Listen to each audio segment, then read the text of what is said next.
das nossas igrejas, aleluia, a mocidade das nossas igrejas, aleluia. Você, jovem, é o futuro, você é o agora dessa igreja, é você que será o futuro pregador, a futura pregadora, é você que será o futuro levita, o futuro pastor, a futura pastora, aleluia. E está faltando, irmão, comprometimento no meio das nossas mocidades, está faltando responsabilidade no meio das nossas mocidades.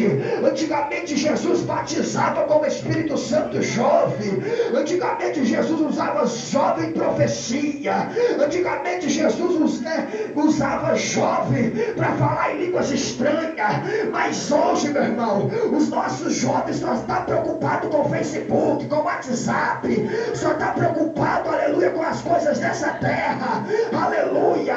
Nós vamos fazer uma oração pela mocidade da igreja pentecostal Luz e Vida, aleluia. E você vai fechar o seu olho, você vai fechar o seu olho e abrir o seu coração, porque Jesus quer renovar jovem aqui agora, Jesus quer fazer milagre na vida de jovem aqui agora. Ei, jovem, tu és o futuro desta igreja, fecha os seus olhos, aleluia. Tu és o futuro desta igreja, tu és o agora desta igreja, tu és o momento desta igreja. Fecha o olho, toda a mocidade, e começa a adorar a Jesus, porque Jesus quer fazer milagre, Jesus quer renovar aqui hoje.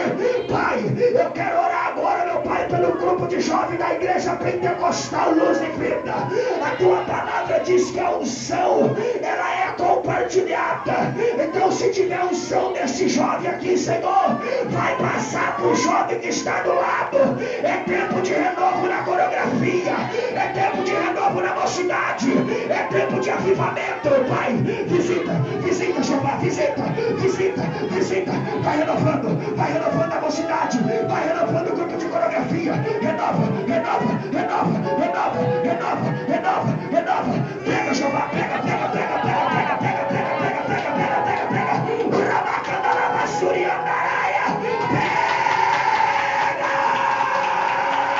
Sai da frente, Satanás. Esse grupo de jovens não vai parar no meio da estrada. Daqui vai sair pregador, daqui vai sair levita, daqui vai sair cantor, daqui vai sair advogado, daqui vai sair professora.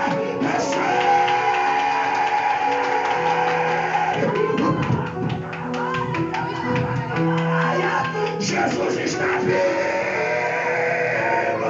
Eu sou contigo nesta peleja. Quem te chamou foi eu, não foi o homem.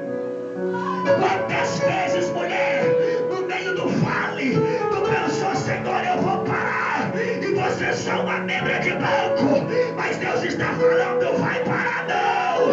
Come nesta noite, pegue nesta noite, porque o que eu tenho contigo é maior. Recebe a unção de força nesta noite para continuar a caminhada, porque eu sou contigo. Recebe, diz o